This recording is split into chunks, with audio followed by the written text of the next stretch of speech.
आइए हम लोग आगे की तरफ बढ़ते हैं।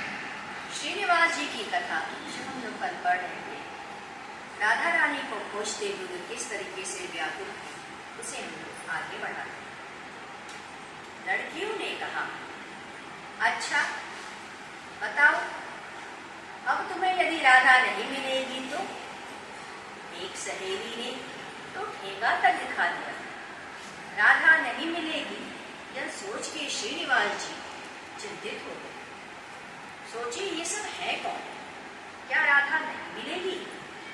दूसरे दिन रात्रि में फिर वही हुआ। कुछ लड़कियां दिखाई दी, उन्होंने पूछा तुम कौन? वही बातचीत, राधा का दर्शन के लिए बैठे हैं। उन सब ने कहा कल जो लड़कियां आई थी उसी में एक बड़ी लड़की राधा थी, पूनम की रात्रि में सहेलियों के साथ आई थी। इन्हें बड़ा ही दुख हुआ, क्या आप दर्शन नहीं होगा? तीसरे दिन रात्रि में फिर लड़कियां दिखाई दी, पूछा यहाँ क्यों बैठे हो? वही बातचीत, उन लड़कियों ने कहा कल जो लड़की आई थी वही राधा थी। अब इनका माथा चढ़ाया, कहा देखो मुझसे ठिठोली ना करो। लड़कियां हंसते हुए आगे बढ़ी और विलीन हो गई। पहली वाली, दूसरी वाली, तीसरी वाली कौन थी राधा? बड़े ही विक्षिप्त हुए मंदिर में आकर रोने लगे। एक बुढ़िया आई, उनका माथा सहलाते हुए बोली, देखो रो मत, राधा तो स्वर्ग में विद्यमान है। जब तक श्रीनिवास जी कुछ सचेत होते वह बुढ़िया भी गायब। अब उन्होंने सोच लिया अब जो भी औरत आएगी वह राधा ही होगी। संयोग से उनकी माँ उनको खोजते खोजते रास्ते में मंदिर में आ गई। अब क्या था, श्रीनिवास जी माँ का पैर पकड़कर रोने लगे। माँ तुमने मुझे बहुत छकाया है। माँ ने कहा घर चल बेटा, रो मत, आंखें खोल कर देख, माँ है माँ। श्रीनिवास जी ने पूछा तुम यहाँ कैसे आई माँ? माँ ने कहा एक लड़की ने मेरा हाथ पकड़कर यहाँ पहुँचा दिया, कहा है वो है तुम्हारा बेटा, रो रहा है।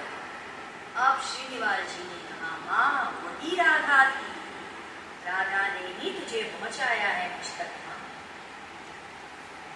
इसके बाद 30 तारीख 30 मार्च सन 1954 आज सायंकाल गुरुदेव ने कहा जिस मकान में बहुत अधिक व्यक्ति रहते हैं वहाँ मौतें भी अधिक होती हैं। जहाँ एक या दो व्यक्ति रहता है वहाँ मौत बहुत देर से आती है। वहाँ वृद्धावस्था बहुत लंबे समय तक टिकी रहती है। टिकट चेकरों की मृत्यु बहुत जल्दी होती है। गुरुदेव ने कहा बाएं हाथ से कभी भी नमस्कार या प्रणाम नहीं करना चाहिए। आगे चलकर हार्ट अटैक की संभावना रहती है। कभी हैंडशेक या शरीर का स्पर्श बचाते रहो, मत करो। शरीर पिंड है, खड़ा है। किसी हांडी में अचार डाला जाता है या उसमें तेल डाला जाता है, उसके बाद उस हांडी में शुद्ध घी भी डालेंगे तो भी आपका घी की महक जाएगा। इसी तरह शरीर को यदि अज्ञानी छुएगा, निचले दर्जे का व्यक्ति छुएगा या दूसरे धर्म का कमजोर चिंतन का आदमी छुएगा तो आपकी हांडी कमजोर हो जाएगी। वह हांडी पर ऊपर की सत्ता तभी वर्तमान रहती है जब आप शुद्ध रहते हैं। आप जब शुद्ध रहेंगे तभी वह ऊपर की सत्ता आएगी। इसीलिए जो खाद जीवन के लिए चाहिए वह एक आदमी का हो। शरीर को बचा के रखना चाहिए। नग्नता अच्छी नहीं होती। शरीर का सबसे कोमल अंग होता है अधर। दूसरा पुरुषों का हो या स्त्रियों का हो वक्षस्थल। तीसरा नाभि। चौथा मूत्रेंद्री और पांचवा मेरुदंड। ये किसी को नहीं दिया जाता है। मेरुदंड पर चक्र होता है। मूत्रेंद्रियों का स्पर्श द्वार व स्पर्श का द्वार होता है। तंत्र शास्त्र में इसे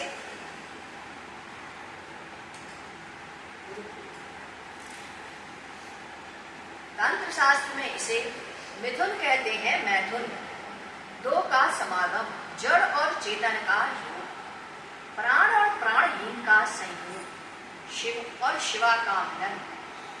यह कोई भोग की वस्तु नहीं होती, यह पूज्य स्थल होता है।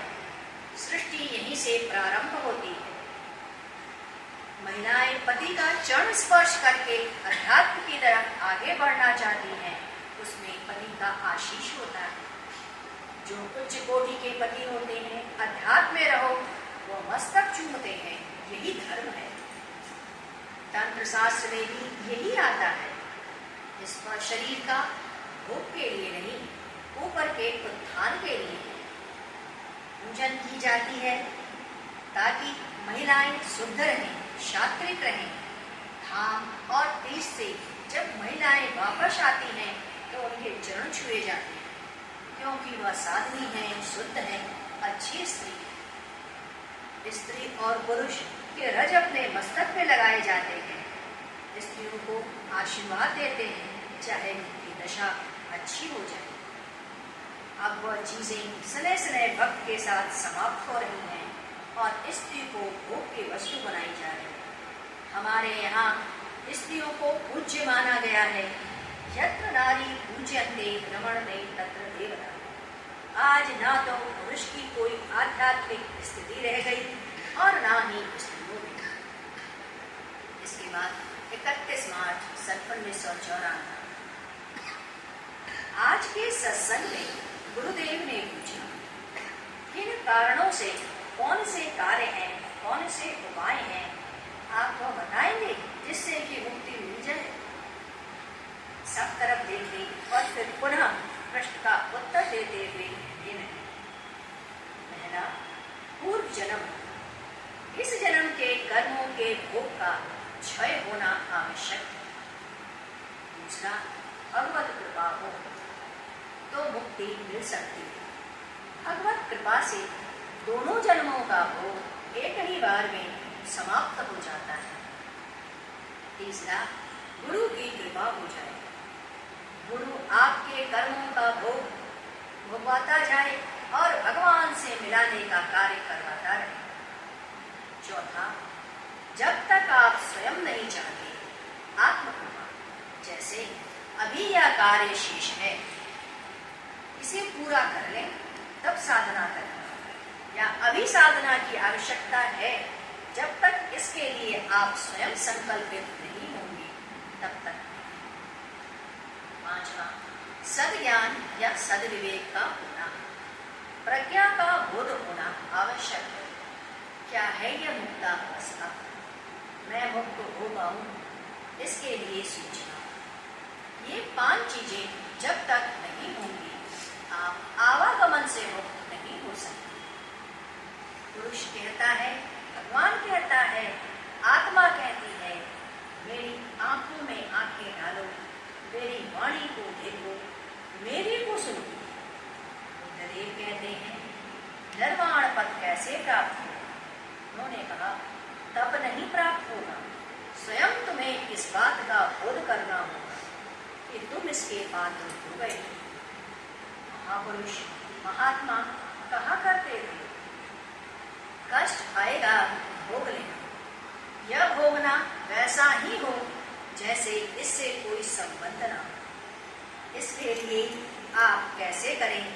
तो कहा गया, पहला, आप असंग हो जाएं, आप निश्चेष्ट हो जाएं, दृष्टा भाव से इस संसार को देखें या तटस्थ हो जाएं। आगे हम पढ़ेंगे गुरु की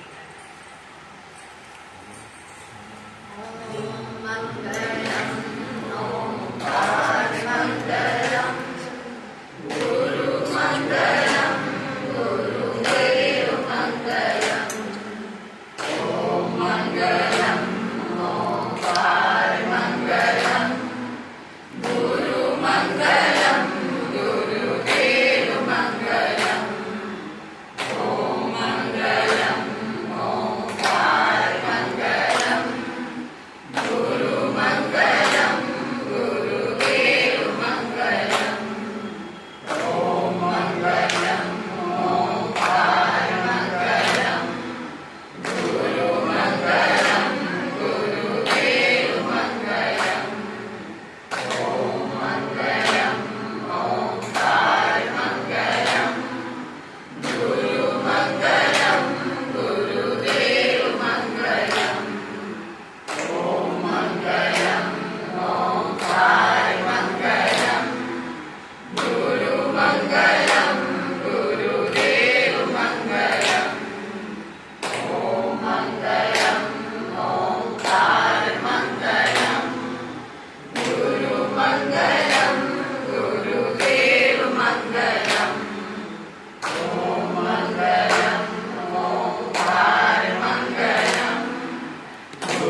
शत शत नमन सद्गुरु तुम्हें शत शत